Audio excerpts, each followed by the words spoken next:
Welcome, everybody, to another episode of Stoli Doli Scaries. I'm your host, John Ritchie Jr. And I'm your host, Kyryn. And I normally say, and today, so I don't know what to do with myself now.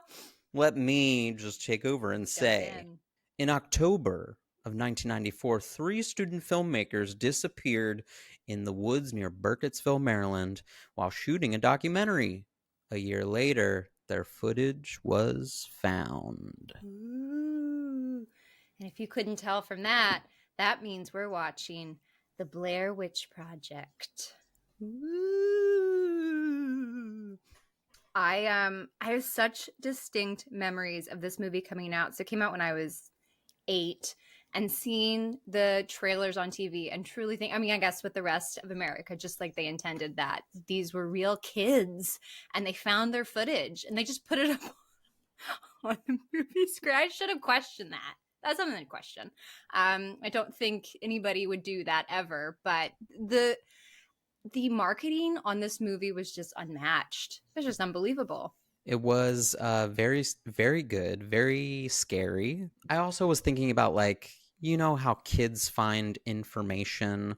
I think, like, the internet was still starting to come about, and I didn't have readily available information at my fingertips. So for me, this film did read as like a very true to form found footage. And in the previews and whatnot, they did sell it like these people were still missing.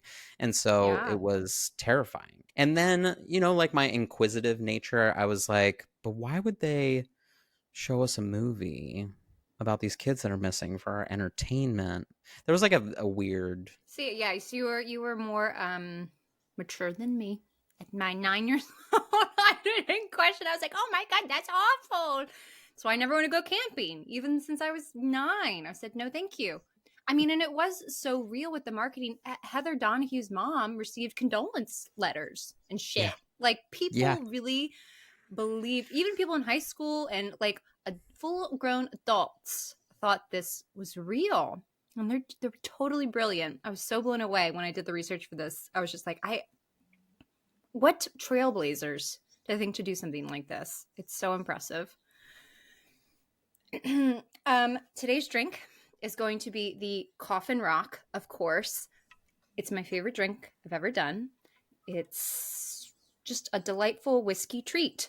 We will be taking a sip anytime they mention a map or being lost. So the whole movie. Here we go.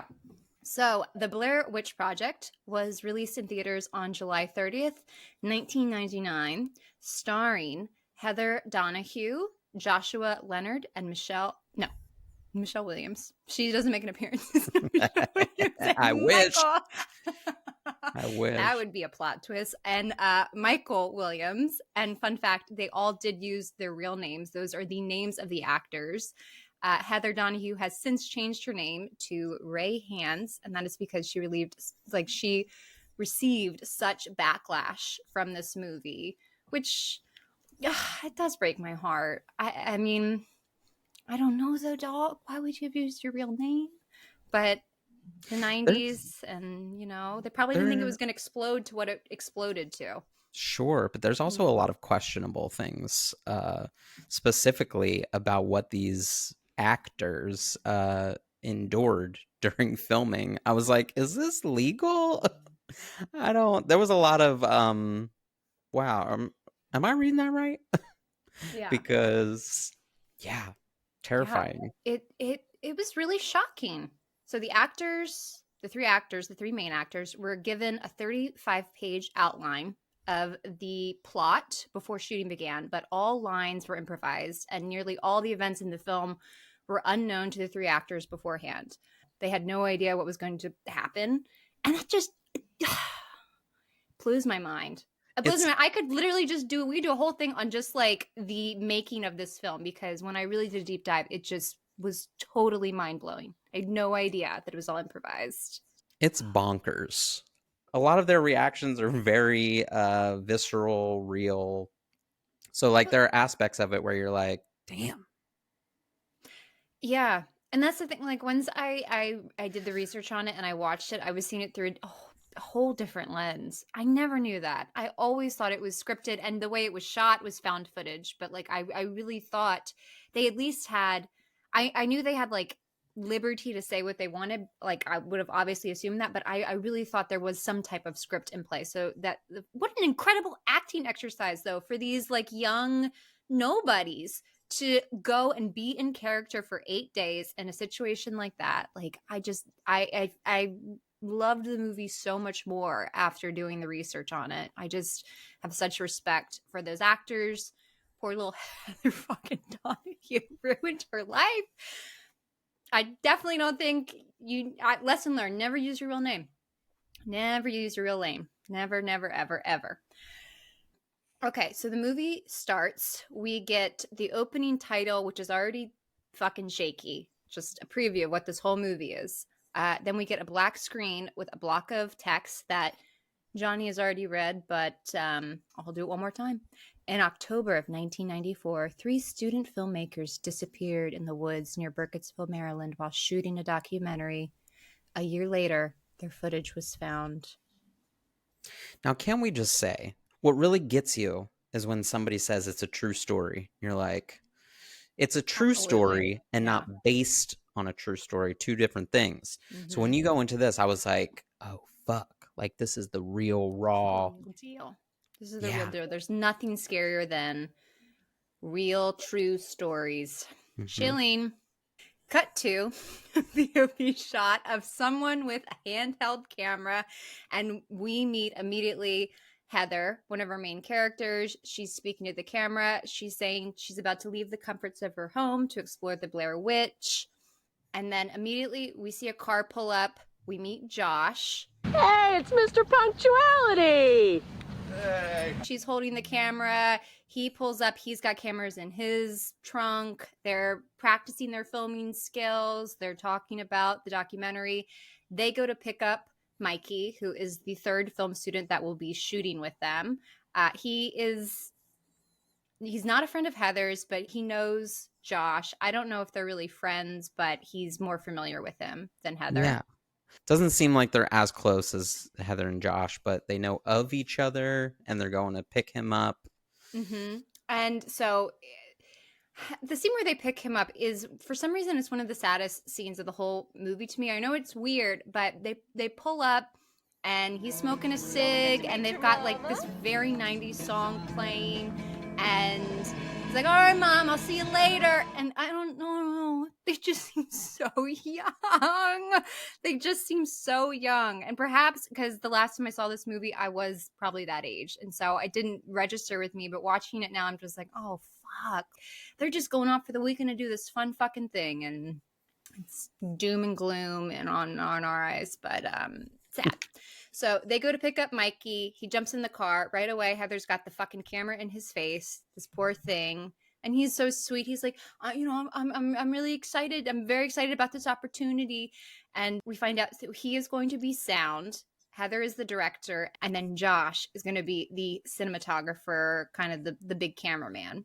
And they're doing like a hodgepodge of like shooting like home video type style with like a handheld camera, and they do like a side by side where you see like the bigger, more expensive camera that they're like renting for like expert film stuff, and like a camcorder, which is like, Right.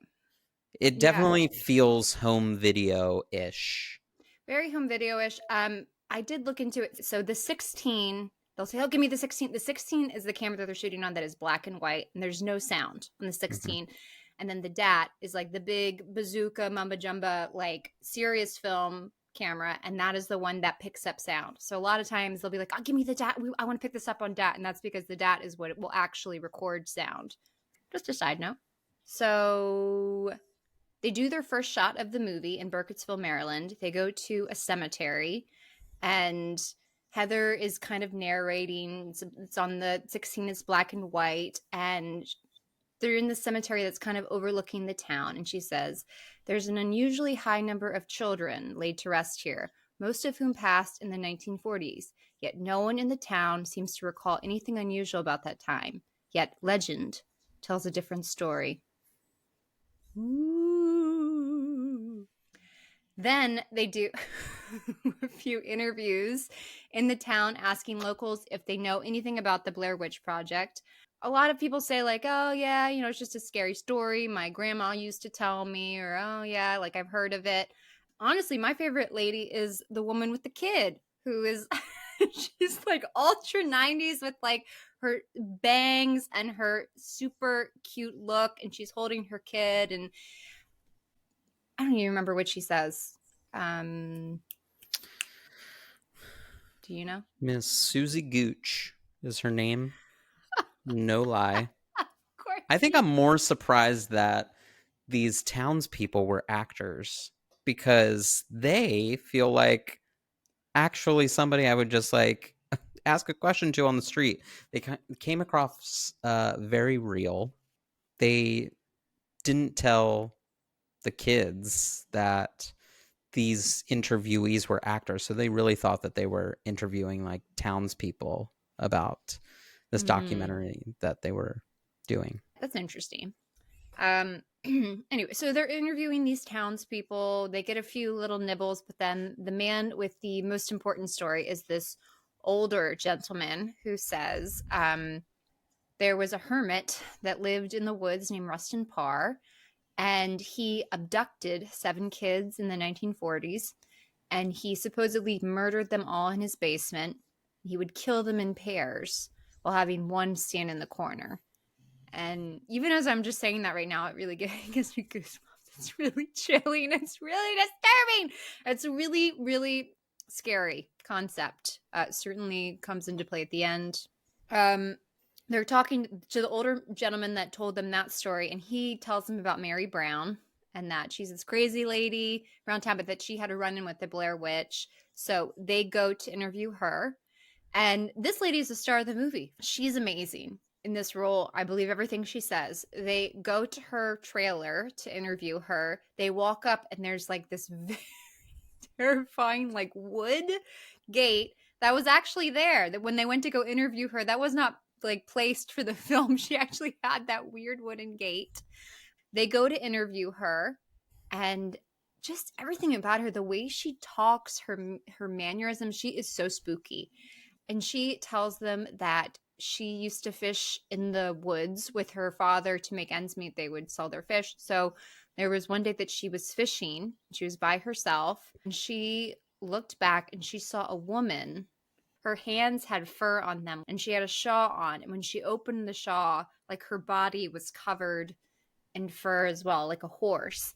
And her face was very strange looking. It kind of bothers me she couldn't give us anything more than strange looking. I want the details, Mary, because if you're telling me this woman was like covered in horsehair but had like a normal face, she doesn't really give us much other than that, other than horse body and strange face. But the way that she tells it is very believable, in my opinion.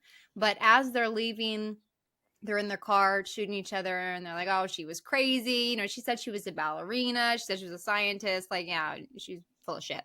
They don't take her seriously even a little bit.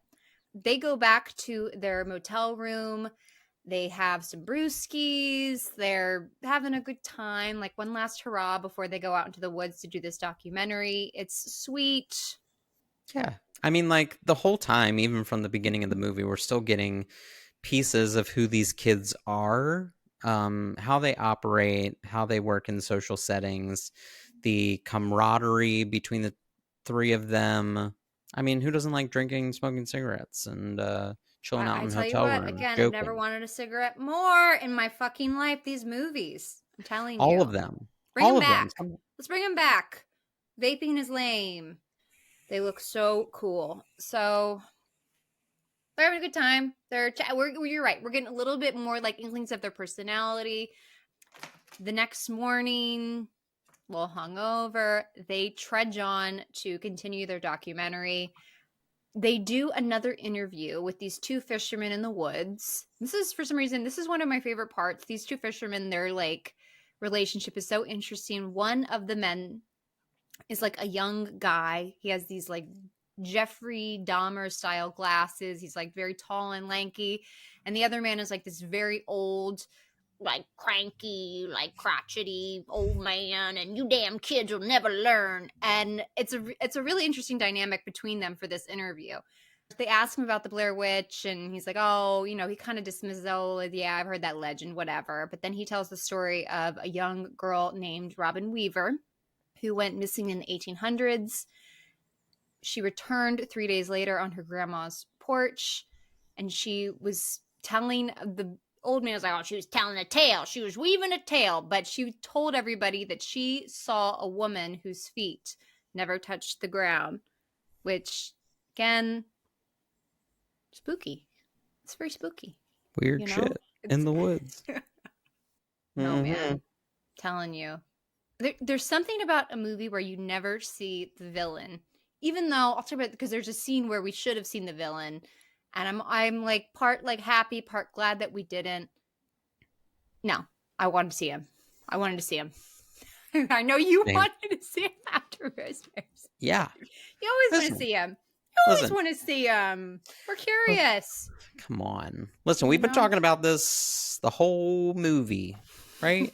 We've been talking, hearing, gathering. I better see this motherfucker at the end. I'm with you. Okay. They interview these old people. Sorry, they interview the old man and the young guy. They're telling the story about the young girl. The old man says, he's seen some things. He saw like a white mist coming up out of the river. And the young guy is like, oh, you're full of shit. Like, I really do enjoy their repertoire. It's enjoyable. Mm-hmm. It is. We leave them, and this is where these babies are about to head into the woods. They park their car. They head into the woods. They do a way too long shot on this car as they're leaving it. And we know we're never going to see that Dodge Daytona again. Just bye. I wrote that down too. And what was that, a water bottle on top? I said, why the shot of this car with the water bottle on top? Way too long. That was foreshadowing. They were really pushing that heavy. And just, I'll tell you what, if I ever go camping, what I will do is I will do the old trick if you tie the string to the thing and then you go into the woods with like a string all the way. Nothing has ever encouraged me more to do that. Or like to drop some like little marbles along the way. I don't know what people do, but you're either not going far into the woods or you're going to need a shit ton of marbles that probably some squirrel is going to pick up. And you bring shoelaces tied together, a ribbon, something. It's going to get cut somehow by something. Never going to find your way. We have so much technology now and shit that can work offline. That's true. Come on, an Apple tag, something, throw it in somewhere. If these young kids had Apple Watches, perhaps none of this would have happened. An Apple Watch can sense when your heart is beating too fast or too slow. They would have had an ambulance in the woods in no time.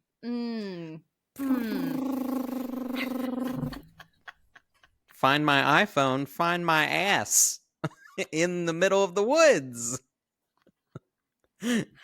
You're right, man. I never even considered technology. I was about to buy a giant like piece of string. That's true. We have the technology. We have the technology. Okay. We do. Okay. We're there. We're not getting lost. I mean, I'm not going to Burkittsville. Bypass that fucking town. Absolutely not.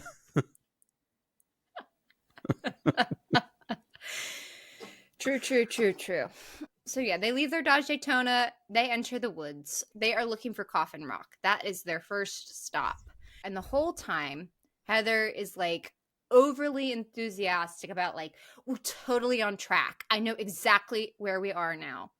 And it's like, girl, we don't believe you. Anybody that is that overly positive about knowing something means they don't know something. And Heather, I like her, but I also hate her. And I think we'll unravel a little bit of that later on. But she knows where they are. They do eventually make it to Coffin Rock later than they intended, but they find it. And Heather sits inside like kind of a little cave on top of Coffin Rock, and she narrates the story on camera about 5 men who were found ritualistically slaughtered in the 19th century on that very rock that she's sitting on. And when people found them, they ran to go get help. And when they came back, all of the corpses had mysteriously vanished. Ooh. And I, this is one of the moments where I'm like, I feel bad for these kids, but I also don't feel bad for these kids because this is the type of shit you don't mess with. And they mess with a lot of shit that they shouldn't mess with later on, you know, like a lot. But to sit on this, not hallowed ground, but to sit on a rock where something so horrific happened and like have your little video camera and tell your little story, I think you're kind of stirring up trouble because it's like messing up an Indian burial ground. Like you just don't really mess with that kind of stuff. And so they're playing with fire in this moment. And I'm concerned for them. You know, I will be honest and say that I took a walk around a cemetery today in Portland with a couple of my friends, and I did not step on one blade of grass because I was like, I'm going to stay on this damn path. All my friends were looking at the headstones. They were like, oh my God, 1890, whatever. And I was like, yeah, I'm good over here. What an interesting group of friends you have. I kept referencing shit that keeps happening with this podcast. I was losing my noodle. So I was like, no, I'm good over here on the paved spot where you should be walking. Yeah, I'm not going on no grass. You want me to go into a different section? No. I'm recording later. I can't have any of this juju all over me. Good thing I got sage under the sink because always. I might need to light it up at some point. No way. Ain't messing with that. They could have taken that shot from far away. The fact that she sat on the fucking rock where those men were murdered brutally. Yeah. For her little like what was she gonna do with this film? You know what I mean? Like she is later on. I mean, even now she is this way, but later on she is so like, we gotta get it on film. We got like in moments where you don't get it on film, you survive. She is like, we gotta get like Martin Scorsese. What are you gonna do with this film? You're gonna show it to the other film students at your community college? What is the purpose of her being this way? I don't know, but it's like you're risking a lot for this film that will probably just be shown in your class to about 30 students. I don't know what the end game is here. And maybe not. Maybe it was going to be something, but I think Tyler's got her priorities a little mixed up, I hear you. I hear you, girl. So they shoot on Coffin Rock and they set up camp for the night. Again, they're in great moods. They're having a great time. Mikey's farting. They're having laughs in the tent. They're nothing bad yet. Everything is tee-hee-hee. Nothing but good times. They wake up and Josh says the night before he heard noises. He heard like what was possibly an owl, but the other noise he heard was a cackling, which dog, you don't wake somebody up when you hear something cackling. That is like a red flag. That's not a twig snapping. With the twig snapping, I can see how I would have just chalked it up to a deer, but like a cackling is a very distinct noise, like a witch. I don't know what other cackling would be had. Yeah, that's a tough one. Tough one to read, tough one to hear. I mean, if I heard shit in my tent in the middle of the night, nope. You hear something, you say something. You know what I mean? So, brave soldier. He doesn't say shit. So the next morning they wake up. They're kind of harping on Heather for getting them lost the day before. Again, drink alert. And she's like, it was only for a minute, but we're golden today. Like, we're good. I got it. I know where we are. I know where we're going. I wish I had this girl's confidence ever in my life. She doesn't feel the confidence. She is exuding it regardless. She's like, I got it. I know it. We're good. They are looking for a cemetery. Surprise, surprise, she gets them lost. She doesn't admit that she gets them lost, but it's taking much longer. She's like 2 hours max. She's got something to say for everything they say. She's got a reason for why they're going the way that they're going, but she knows where they're going. The boys are getting mad, though. The boys are getting mad. Tensions are starting to get a little high. They don't quite believe her. Fun fact, to promote discord within the actors, the director gave them less and less rations of food each day of filming. They filmed this for 8 days, by the way. Quick. But they gave them less food to kind of promote this tension, which that'll do it. Yeah. Being hangry is a real thing. Without a doubt. It's very real. Without a fucking doubt. Yeah, it's very real. Very real. These poor young actors. I don't know.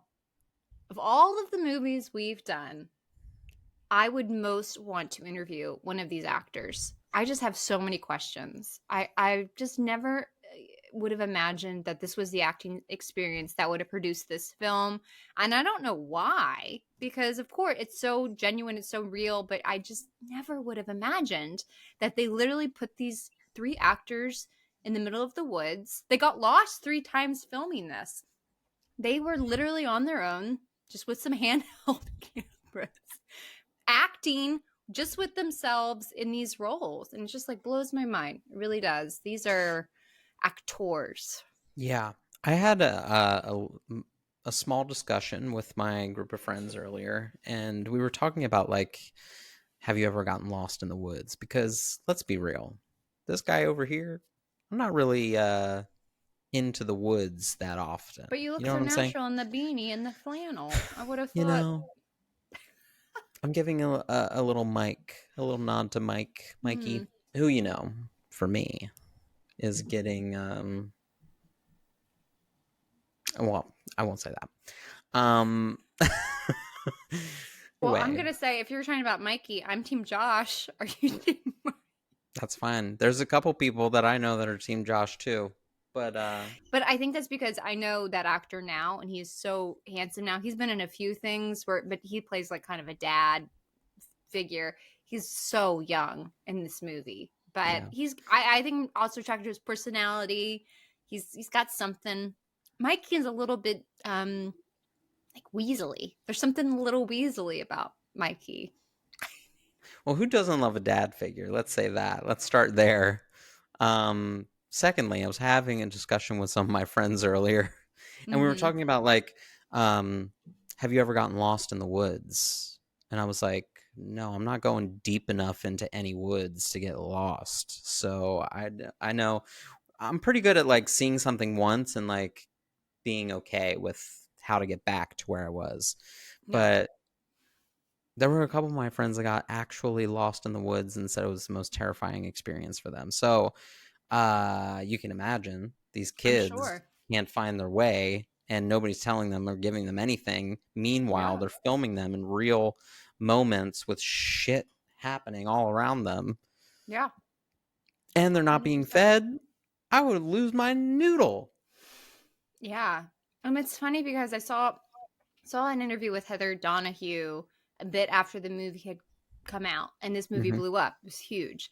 And she was really, really surprised by it. She said, when I did this, I thought it was just going to be like this art thing. She said, I thought they'd give it to me on VHS and it'd be something I'd watch with my friends. She had no idea that it was going to be this huge blockbuster that it was, which, again, probably explains why she used her real name. She probably thought nothing of it. She probably thought of it as like an acting exercise, an extreme one. But she, and I'm assuming probably them, did not realize what it was going to be and what it was going to mean for cinema.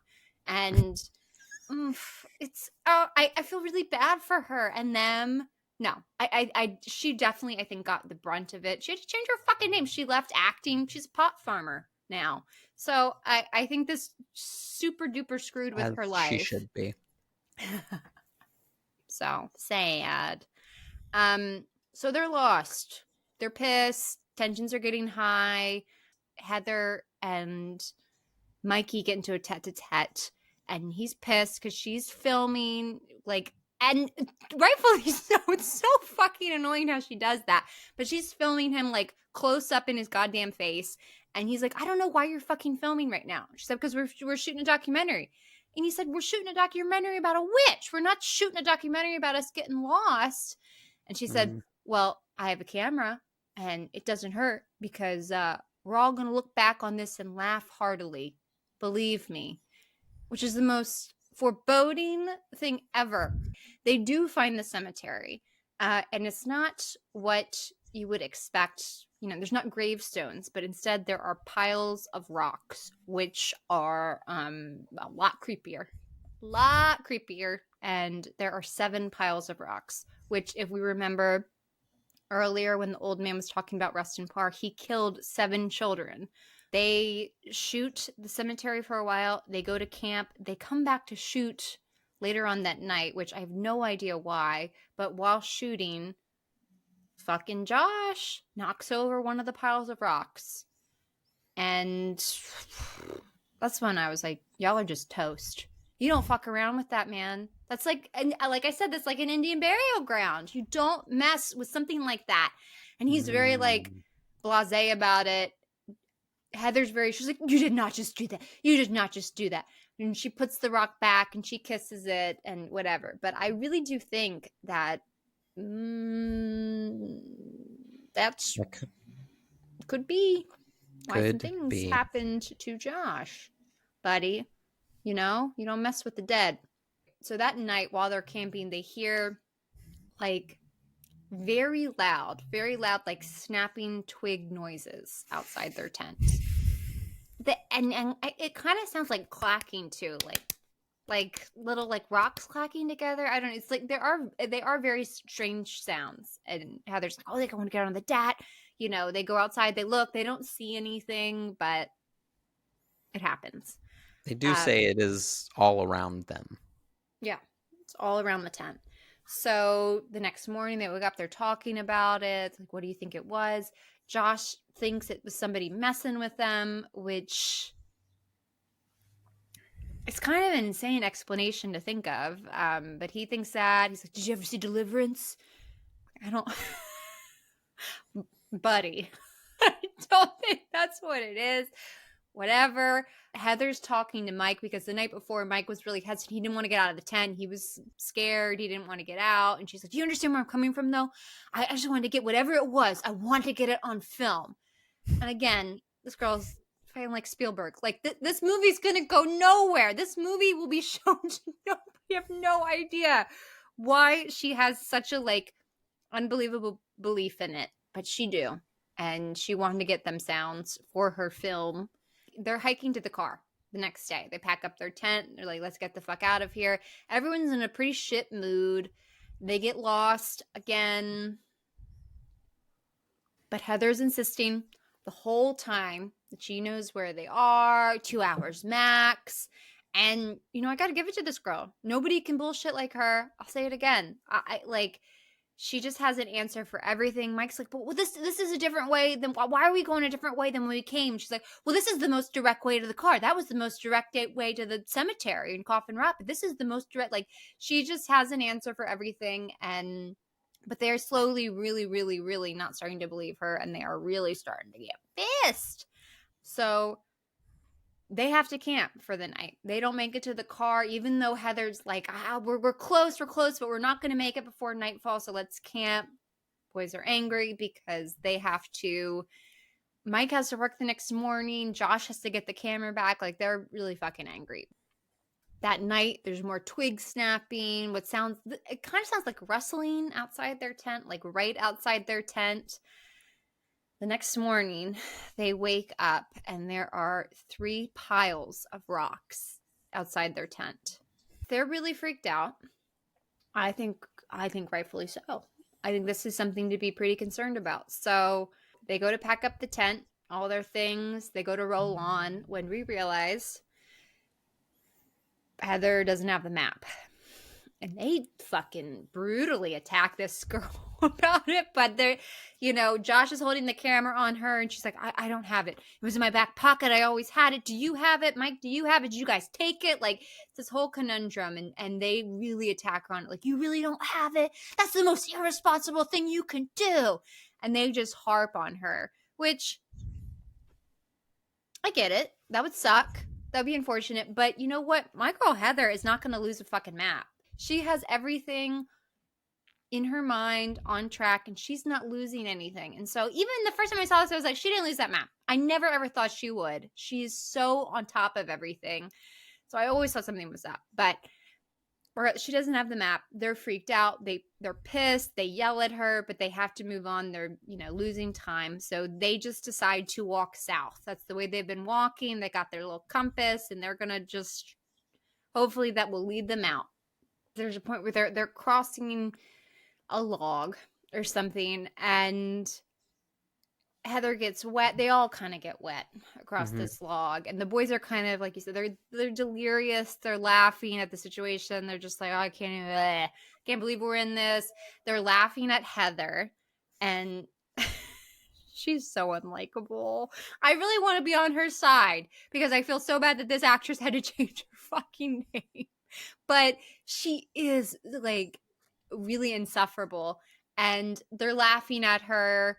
And she's like, oh, I think it's so funny that I'm going to be uncomfortable. And you guys are laughing too much. Do you guys have the map? It seems like, I just want to know that you have it. Do you guys have the map? Because you're having such a good time and blah, blah, blah. And they think it's hilarious that I'm wet. And she just makes such a production about it. The boys are laughing. And your boy Mike starts laughing. And he says, you guys, you know what? I kicked the map into the creek. It was useless. So I kicked it into the creek. And there's a heavy pause. Neither Heather or Josh say anything. And then Heather says, I hope you're kidding. And he's like, oh, no, it was useless. They lose their fucking minds on him. Rightfully so. This boy has signed their death certificate. He is like, well, it was just. Josh is pushing him. Heather is screaming at him in a decibel I have never heard. They are livid, hatred beyond words for this man. And again, rightfully so. He's fucked them royally. I think even the day before, there was a part where Mikey is looking at the map and Heather is like, yeah, does that mean anything to you? And he's like, no, this isn't. Might as well be Sanskrit, Greek or whatever. Yeah. I can't read this from anything. So I think that is an indicator of him saying the map is useless. You think you're following it, but we're still lost. And who gives a fuck? Fucking, I'm just so angry even thinking about it. And she says it, she's like, it was useless to you, but I knew exactly where we were. And to her, she didn't. But maybe she had some type of idea. There was some kind of hope that she had with this map. And so he has just fucking destroyed the hope. This little pipsqueak nobody that they're not even fucking friends with. This guy, garbage. Pick your third person better. This guy really fucked them. He really fucked them big time. Oh. Oof. Heather loses her mind. She's like, you have got to be fucking kidding me. She insists that she knew what the map said, even though we both know girly haven't been doing well thus far. But she does say that if we get hurt or die, it's your fucking fault, which is ominous. And also placing, this whole time they're kind of back and forth in their dialogue, yelling at each other. They're blaming each other all the time for something. Yeah. They have an argument about the compass. Heather's kind of like, what do you want to do? We talked about going south. Why is that not the plan anymore? And I think it is later in the day when Mike says that there's all sorts of stuff over here. He calls Heather and Josh over. He's like, there's this voodoo stuff everywhere, which is our first look at these sort of sticks that are all in the shape of like what looks like kind of people. They have like a little top and like their arms out and legs spread out, and it's very witchy. Very All witchy. over the trees, everywhere. It's in every tree. They spend a lot of time showing exactly what they look like. A little bit too long. Like, it is so scary, but like it seeing lots a really long time. And fucking Heather, she touches one. She's like, and she touches it. Like, bitch, you That's were like a sitting on piñata. Coffin Rock, and now you're touching the voodoo dolls. You don't fuck around with this shit. I have such a hard time feeling bad for these assholes. Like, what are you thinking? And they go in the middle of it, like they're surrounded by these little stick figures, and they're just like, woo, and they stand on it for so long, and they videotape it for so long. I'm just like, y'all, you asking for trouble? I think at this point or around this time, Heather basically says, like, I think it's safe to say we're lost. Finally, finally, baby girl, you did it. You said it. Cheers to Heather. Cheers, Heather. Zippy dippy dippy. We're are fucking lost. I just, you know what though? When she said it, I was like, fuck, they are lost. Because I never thought she would ever admit it. She has been on track. But I think the minute Mike kicked the map, she's kind of lost his bravado because she doesn't have anything to hold on to. It's like, well, I know where we are on the map. You're lost. Of course you're lost. You have nothing. And I think they would have been lost even with the map, even though it was really fucked up of Mike. What an evil little betrayal monster to do what that asshole did. But I think they wouldn't have got out of those woods even if they had the map. I really, truly believe that. But I mean, you just got a compass and you're trying to follow. That thing's wiggling around. You ever seen a compass? No! I've never seen a going to Pocahontas. I've never seen a compass ever. And I can't imagine that they would be very dependable. No. I can imagine sometimes on Google Maps, I'm just like on a corner and then you turn just a little bit and that arrow moves. You're like, damn, which way am I going? Yeah. Ooh. Either way, I think, they're all at a point of desperation. Josh is like, let's just please go. Like, turn off the camera. They're screaming for help in the middle of the woods. And I think they get to a point where they know they have to camp again. And they're like, let's just go to sleep. We're not going to light any fires. We're not going to turn on any lights. They are, again, woken up in the middle of the night. We hear some, what seems to be like children laughing. The noises, because like there's no other sounds besides what is being filmed inside the tent. There's no there's like nature sounds, but there's no music accompanied with any of this film. There is essentially nothing. So you are just watching and holding on, like you're with them. Yeah. And you're waiting for something to happen because it's suspenseful. You're right, because all it is, it's a black screen and noise. And can you imagine? Can you even imagine seeing this in theaters? Oh, I wish I had, because I was like turning my volume up like to 100 because like I know there's shit I'm not hearing. Like I know I'm not hearing what I'm supposed to be hearing, and like I was desperate because the children laughing is the loudest moment, but like there are moments before that of just like little like minuscule sounds that matter, and Heather's like, oh my god, like Heather has such a visceral reaction to the noises even before the children, and I'm like, I just want to hear what she's hearing. Just want to hear what she's hearing. You're training to hear it. And I mean, that's the brilliance of the whole film, because maybe there was never anything, but her reaction is so extreme that you're like, oh fuck, what's she hearing? I gotta hear it too. So there's, this moment where we hear like children snickering in the trees around them. And then the tent starts shaking. Violently. Violently. Crazy. Like someone has hopped on the tent. Like they're fucking like moving. Extreme. Feels like multiple hands just like on the tent. Yeah. So clearly they lose their shit. Also, another unnerving sound is the zipping of the tent. Like for me, for whatever reason, every time it was just like zip, and I was like, Well, Like because that.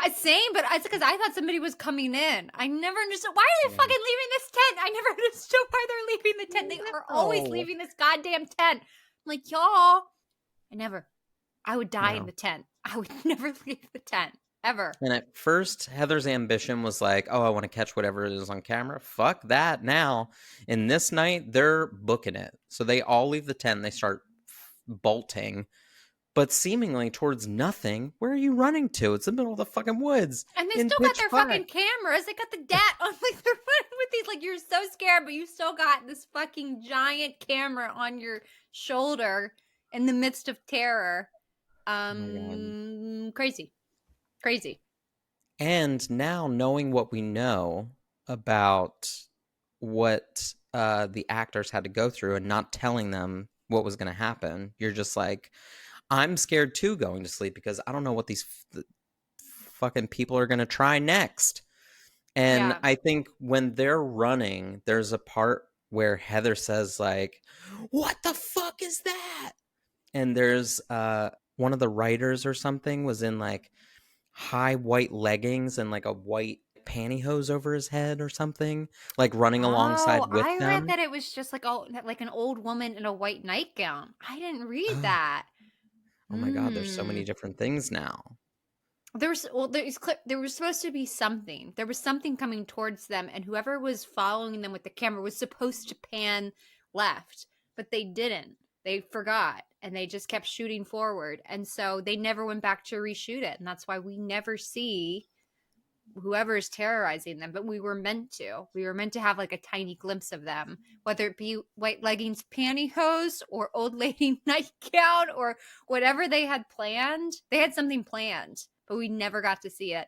Anyway, it is a very iconic moment in the film, but we're seeing Heather running in the foreground because one of them is shooting behind her.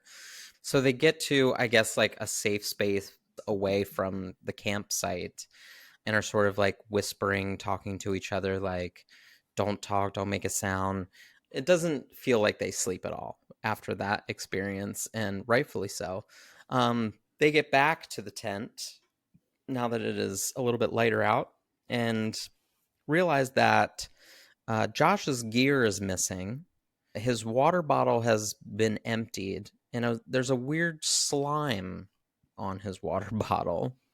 So they are losing it the next day. And Josh does a little 180 on Heather and starts filming her and says, I see why you like this video camera so much, because it's not reality. And it really sort of takes a dark turn when Josh turns the camera on Heather. It's so hard because look, I like Josh. Josh is a cutie, big time. But he the thing with Heather is that she is annoying. She's the lady with the camera, and she's in their face, and she's asking questions. She's so fucking annoying, Martin Scorsese. But that's just like her personality. That's who she's been from the beginning. She's been about the film, and so Josh has been Mr. Controlled, Mr. Cool. And so to see him like turn like this, it's like, one, this dude is not okay. This man is not okay. Like, he's hit the brink. He's not the person that does this. And so this is such an uncomfortable moment when he turns the camera on her and like really is unrelenting about everything. Like it's so uncomfortable. Yeah, I mean, there's so much going on in their own individual worlds. And I think for him, he's definitely at the end of his rope, for sure. He's there. And also mind the fact that, like, all of his shit was taken. Water's gone. I got no source of literally anything. I got no cigarettes. That's the main part. To be withdrawing and having a psychotic break with no food and no sleep. I mean, I might do the same thing. I totally get that he's on the edge. It's just like, Josh, that ain't you, buddy. Buddy, that ain't you. It's like those Snickers commercials. You're not you when you're hungry. Like, it's not you. You're Mr. Cool. Heather's the one that's so uncool. I hate that. Ooh, yeah. So then we get Josh sort of off by himself. No one has cigarettes to give him. They're all out. Sure. And Josh, to himself in a sort of reflective moment says like, why do my stuff have to get all that blue jelly shit all over it? Like, because you knocked over those cemetery rocks. Fucker, you shouldn't have done that, Josh. He's being singled out. But either way, he does not want to camp here another night. So they finally are trying to get back to the car.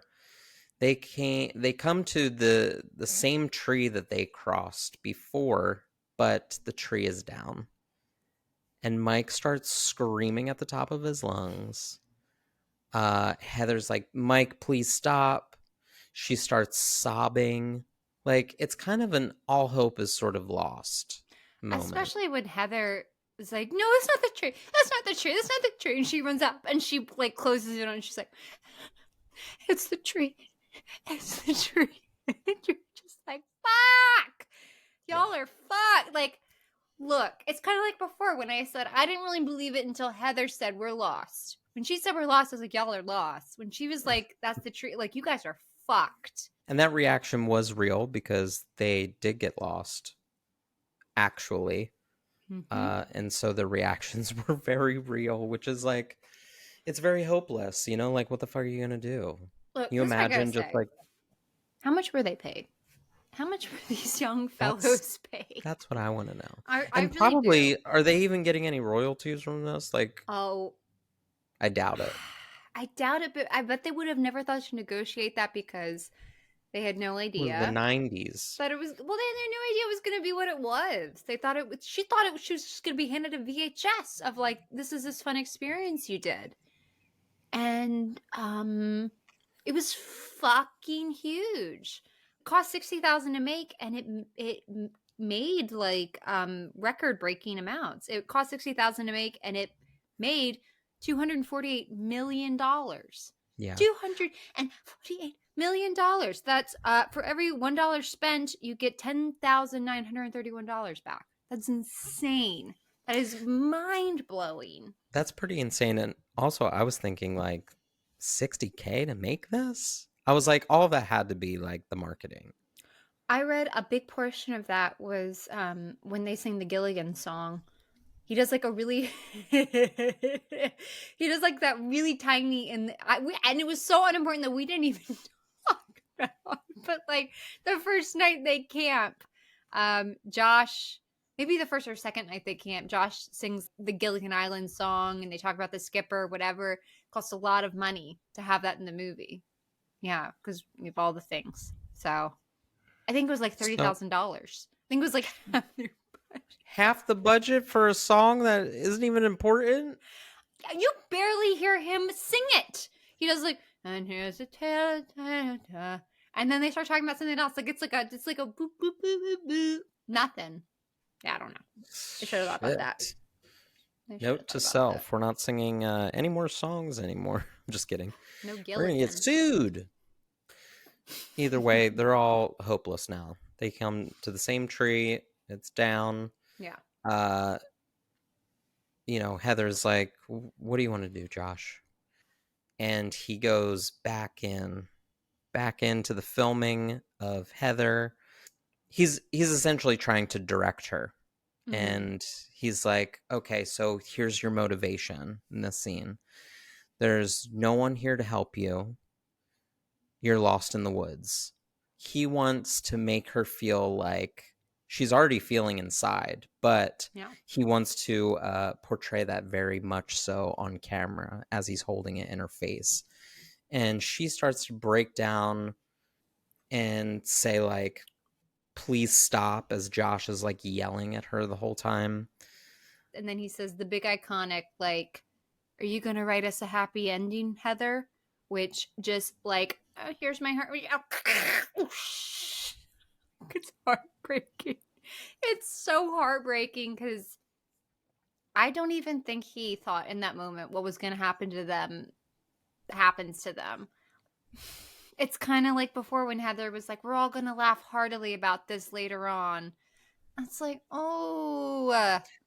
foreboding.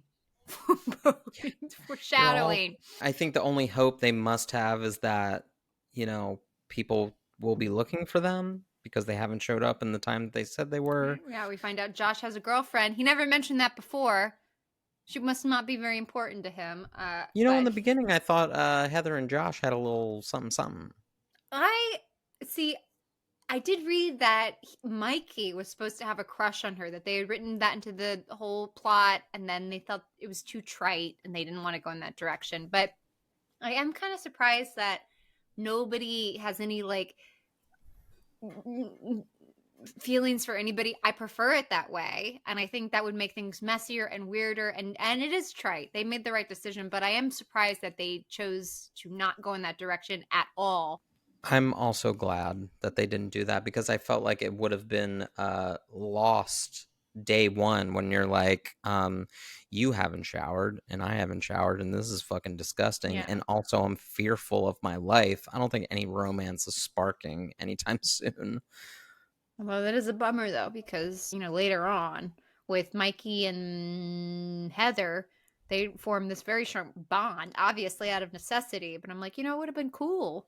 They would have had one little last boop, before it all ended. So in that aspect, I'm a little sad, but I think it would have lessened the whole movie plot. So I'm glad they didn't, for sure. Yeah. Well, they ain't got shit to do, so they got to camp again. And we get back into our old tent, just the three of us. And what is Heather, sewing some pants or... I think she's sewing like Josh's pants. There's like a rip or something. I think this is a sweet moment from Heather. We're getting Susie Homemaker. We're getting... She's human. She's got a flashlight in her mouth, and it's a very human moment for her character. Yeah. And you know what? They ain't got shit to do anyway. So if we're not filming, we're sewing. Mikey talks about who wants a cheeseburger. I think I got one in my back pocket. And they start going into some food stuff. And they were like, man, what do you want? And Josh is like, I want my mom's mashed potatoes. I love my mom's mashed potatoes. And now we're getting some like heart stuff the matter. But not just his mom's mashed potatoes, but a piece of ass too. That would be great right about now. So maybe, some romance potentially could have happened. But we quickly get to the next day and Josh was gone. Gone. This is a plot hole. I hate this. How did whoever took him? How did they take him? How did they get into their tent and take him? I hate this. The only plausible thing is perhaps he heard a noise and he left the tent on his own, but that totally goes against every single other moment in the film where he woke everybody up. Everybody was up with these sounds. He wouldn't have done that. He didn't care about the film. He wouldn't. I just have a really hard time. Really hard time with that. I mean, there are things talking to them that they don't necessarily they think is there, but who knows what it could have been. Yeah. Right? They could have been like, hey Josh, I got a cheeseburger out here. And your delusional mindset could have been like, I'm so fucking hungry. We were just talking about food. Or I got to take a pee in the middle of the night. Who knows what? Yeah. Either way, we wake up. Josh has vanished, disappeared. Heather is screaming bloody murder. Josh! Nowhere to be found. She was like, do you remember what he said yesterday about the shit on his backpack? We can't even find the car. How the fuck are we gonna find him? And she references, I'm losing my mind, Mike. Well, and Mike, look, Mike isn't as upset to me as he should be. I think Heather's reaction is the normal human reaction. There were 3, now there are 2. And I would be scared, and I would be concerned, and I would be losing it in the same way. He's like, oh, he probably went to the river. And I understand that mentality. Again, that old teenage mentality of you never want to recognize that something is wrong and that the actual worst possible thing that could have happened has happened. But it has. I think it's, it's different phases of nuts at this point because, and we get to see some of that too, because I think Mike is sort of defaulting into, we're going to be okay. I'm a little bit, sort of disassociating with the events and the happenings of the thing around me. Like, we're already lost, we're already starving, everything. Yeah. And, Mike, he's going to be back. He's just down by the river. He's doing this and he's doing that. And she's losing her shit. And they're sitting there, they're looking at the stuff. And she's like, I don't know how we're going to take the camera. And then she's looking at him like, how do you feel about going east? And he says this cute little like, which was the wicked witch? Which way was that? And she's like, the west was the bad one. And he's like, all right, well, let's go east then. And it's just like we're grasping at straws. Like, let's try a different direction. Then they get to talking about food a little bit more and asking each other questions. Like, in another sort of tender moment, he's like, what's your favorite thing to do on a Sunday? And she was like, it used to be going hiking in the woods, but I don't know about that anymore. Like, rightfully so. And then night falls again. They're in the tent. They start hearing noises from a man calling out in the woods, which kind of sounds like Josh. And Heather says, should we go for him? Like, is it a trick? And we're hearing like agonized sounds. She sounds so, I don't know why, that like almost brought a tear to my eye when she said that, because this is the girl who's misconfident. And when she was like, should we go for him? And is it a trick? She sounds so fragile and so small and so scared. And it is, oh, it's really heartbreaking. It's really heartbreaking. She's scared. I mean, rightfully so, of course. Mhm. But like, but it's such a turnaround from who a person is we've seen the whole movie. And oh, it's so sad. I just want to give her a hug. I know. And the fact that she references, like, is it a trick?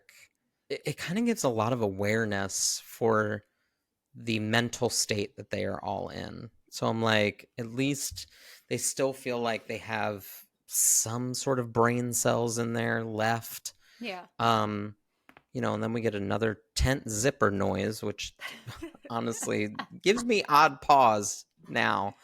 Anytime I hear it, I'm gonna go camping and be like, holy shit. So they get out of the tent and it is morning now. And there is a bundle of sticks, which appears to have like a flannel like wrapped around it.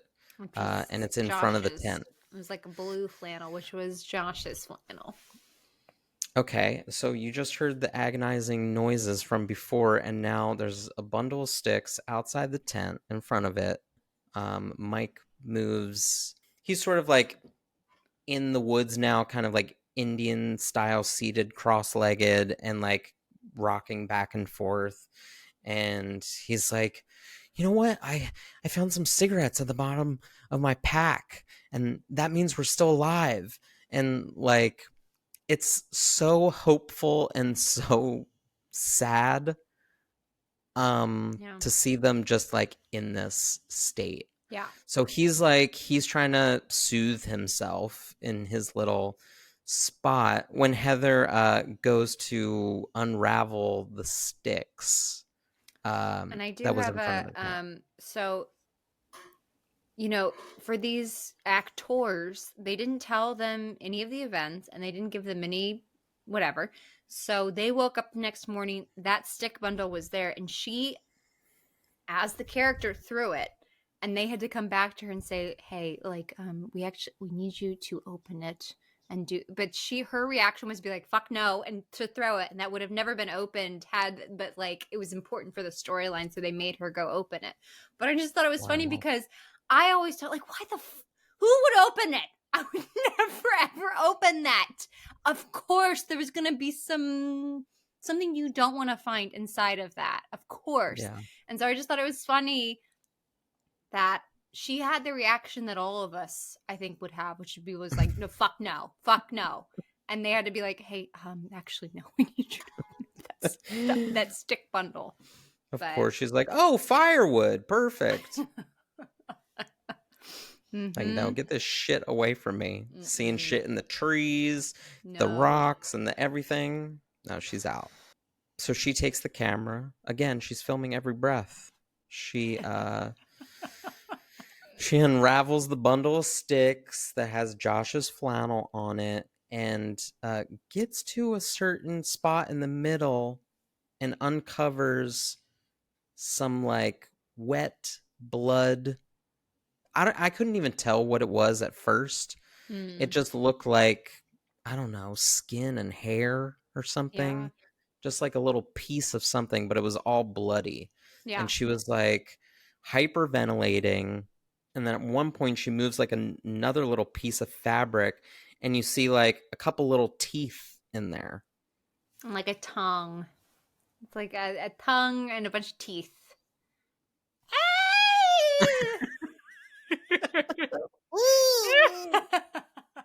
When I was a kid, I thought it was a heart, which you know, hearts are really small.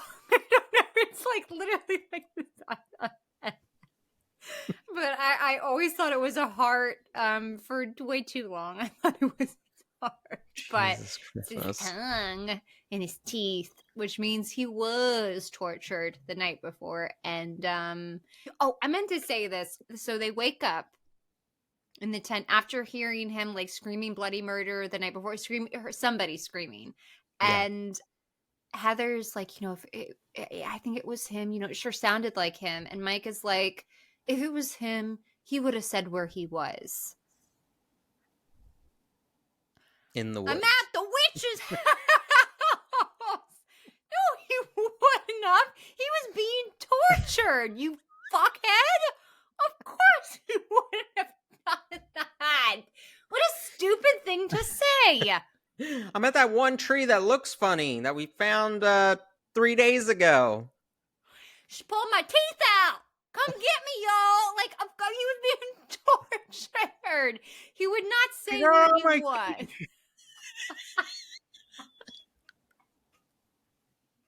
I can't say anything. She got my teeth. But if he doesn't have a tongue either, it's just... He couldn't have said anything, Mike. That was just a crazy thing to say. If it was him, he would have said where he was. To the tree to the left, 5 kilometers. He would have not said where he was at, you idiot. Oof. Obviously, she sees that shit, and she goes off the deep end. She can't breathe. She can't think. She can't act. At this point, she's giving a performance. And... Dress. Yeah. She also doesn't tell Mikey about what she finds. I think she that's doesn't what it want seems. To spook him. I mean, it is really sad because he knows something's up. She's like hyperventilating. This is miscontrolled, and she's like, "I'm just really scared. I'm really tired. I'm really hungry." And he's like, "Something happened. What happened?" And she's like, "No, nothing." She's putting on her backpack. She's got her, little braid in, and she's just like, I just want to go home. Okay. I'm so grateful that they have each other in this moment, even though, they don't really know each other. But that moment where she like sets the camera down and she films them like smoking that cig together, and she like puts her like arm around him, and it's so sweet. It makes me so sad.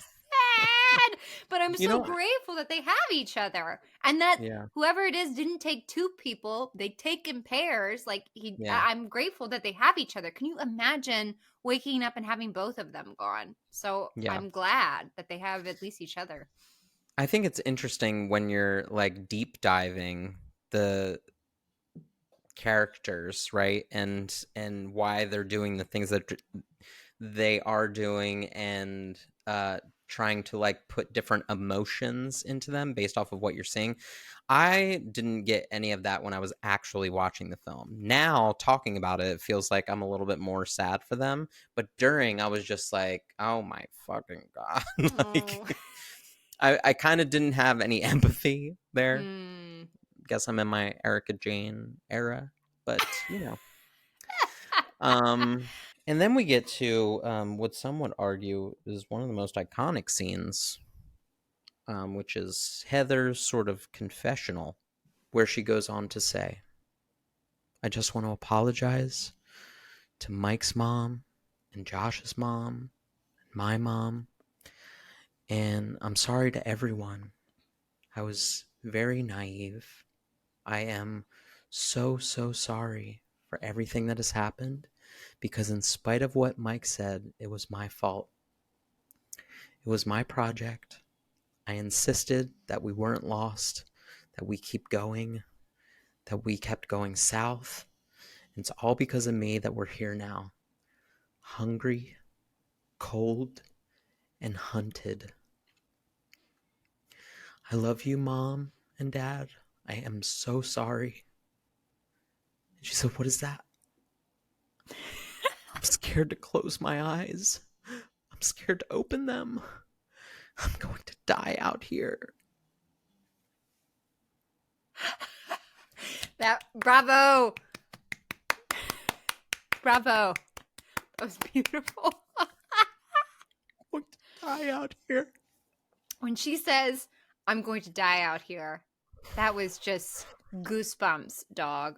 I mean, if that isn't a signifier of things to come and the sheer terror on Heather's face in trying to be sentimental and also petrified of what is around her in the pitch black.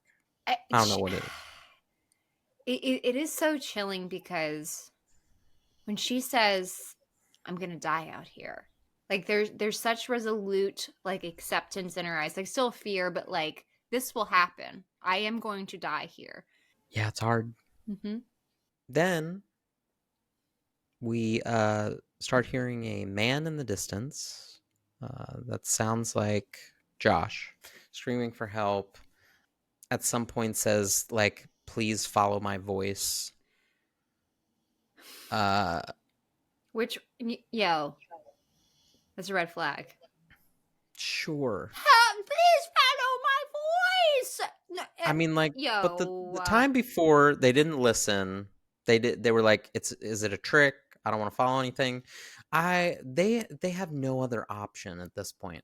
They're just like, I feel like they're like, if it's gonna happen, we might as well figure out how it happens. Yeah.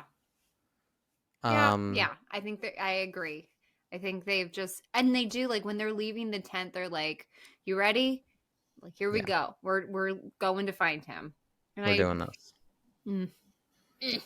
And part of that is a little heartwarming, but also, they don't have any other options. They don't. What's done must be done. Yeah. So we're going along with it.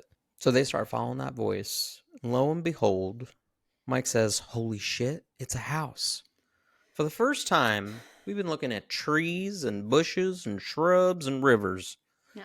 And finally, a structure. Seemingly out of thin air. An erection. Whoa! Fucking house that ever was created. This is exactly what I thought the witch house would look like. This is scary. There are multiple structures like this in my hometown. This place is horrifying. This is horrifying.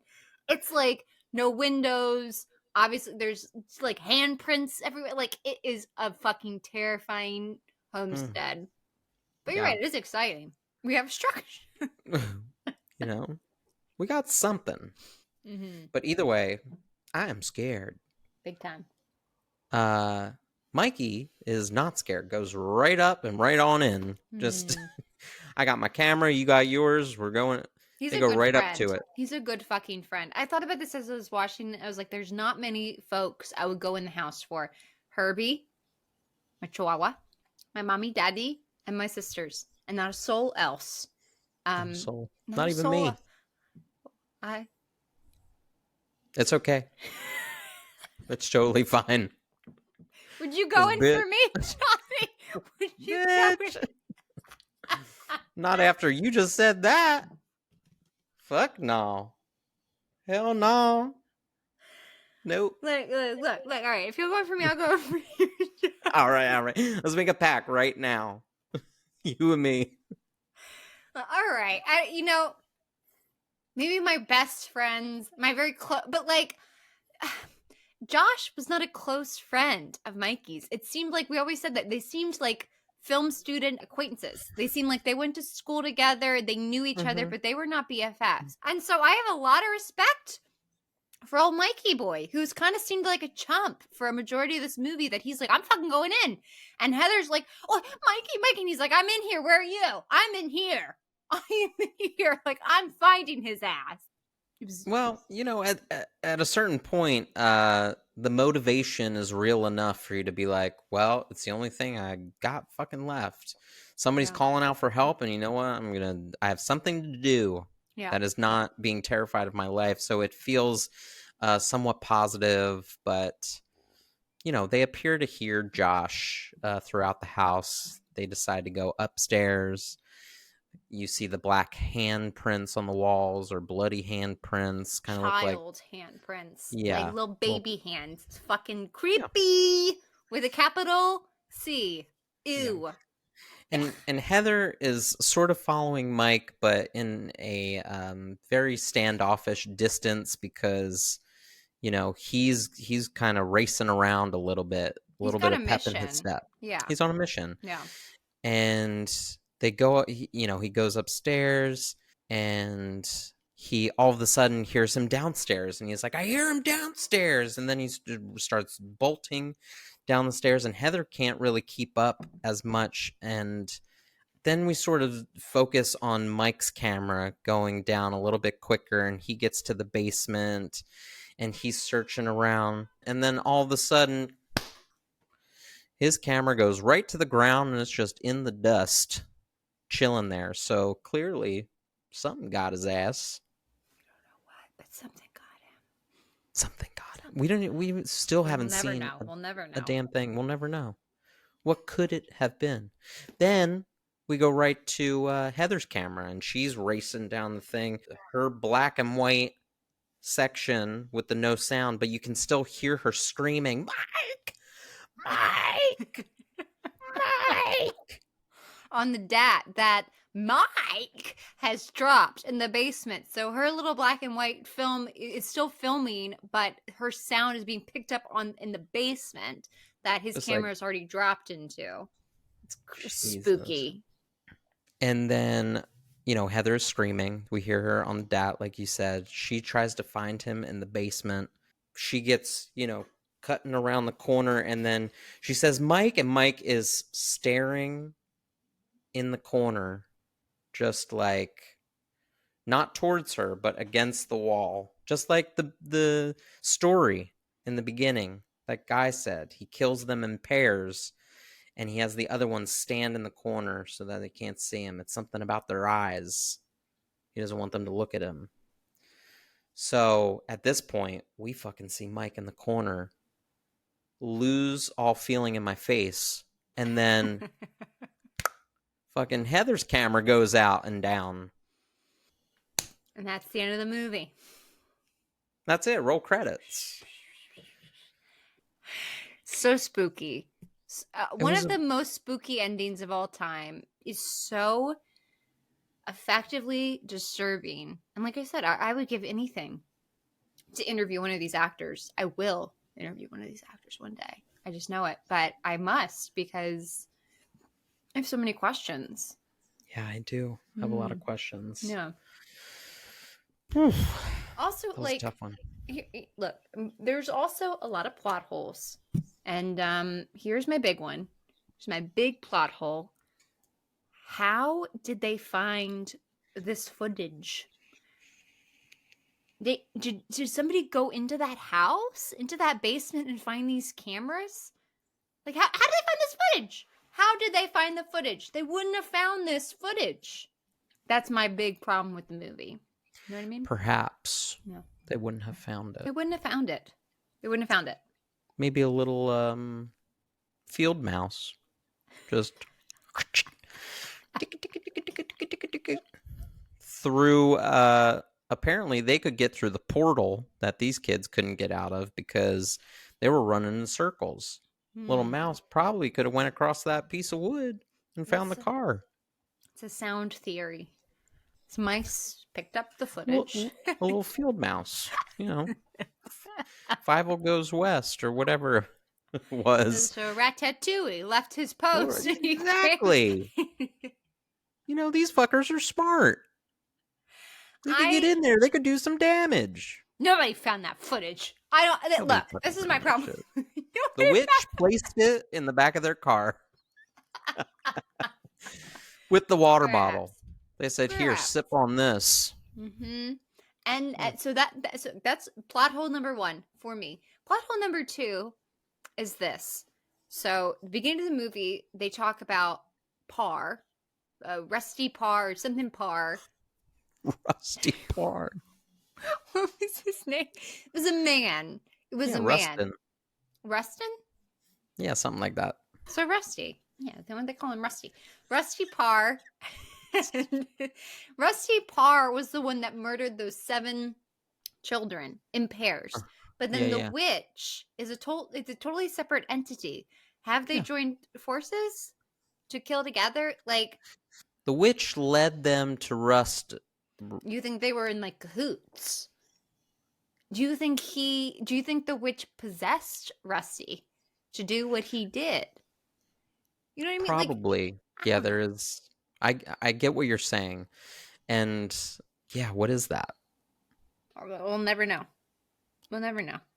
All right. So here at Stoly Dolly Scaries, we do our ratings by how many Stoly Dollies it would take you to enjoy the film.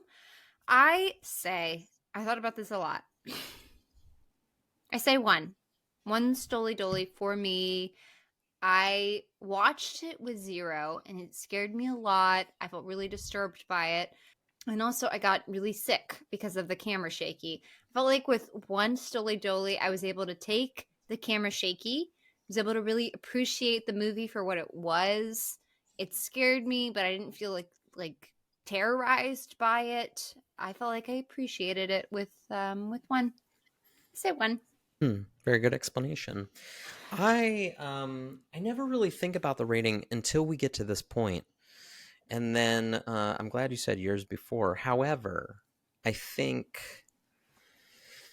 you do make a good point with the shaky camera, even though it didn't really bother me while I was watching. I think for sure I would need 1. I think 1 would put me in a groove.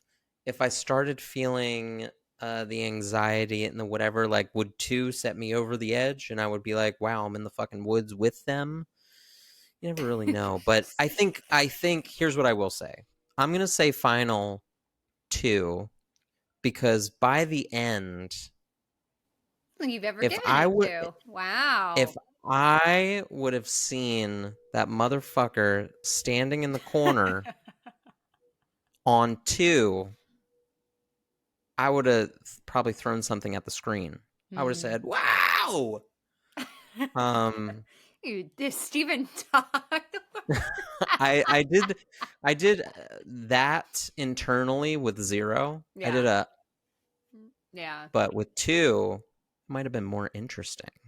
And here's my problem. We still never get to see the fucker. You know what I'm saying? I want to see that horse fur. That horse hair. I want to see her in all her glory. Just silky smooth. What did she have? A shawl on? Maybe bring back Miss Brown or whatever her name was. Like, she could have been the witch. That would have been a twist. And honestly, I would have believed what if she was with that gate that she had? Maybe the gate was the foreshadowing that she was attached to it somehow, because that gate was way too similar to those voodoo dolls. You know, what if What if the kids died then when they entered the gate? It was the gates of hell. They actually even never made it to the woods. How about that theory? Ooh, that's a new We're one. gonna pick up a couple of those on the way. It's a new But theory. there's a lot to say about this film. Yeah. I do really enjoy it. And I don't say 2 in the sense that like it's a bad film. Yeah. I say 2 in the sense that like how many would it take for me to enjoy it? I could enjoy it with 0. I did. I could enjoy it with 1. I think I would be in there. And then 2 by the end, oof, over the top. Yeah. When I started thinking about the rating, when I started watching the movie, I was like, maybe I'll give it -1 because not because I enjoyed it so much, but because the camera is so shaky that if you have a fucking drink, you'll be sick. But I had a drink the second time I watched it and I felt real good about it. And I was like, this is much better than the night before. And then I kind of see what you're saying. Like maybe 2 would be better, even better than 1. I don't know. So no judgment on your 2. I just was not expecting it, but it makes sense. It does make sense. Well, everybody, thank you so much for joining us. We love talking to you. If you enjoy us, please please subscribe, please comment. We enjoy it so much. And until then, do not go camping. Don't go camping. It's not worth it.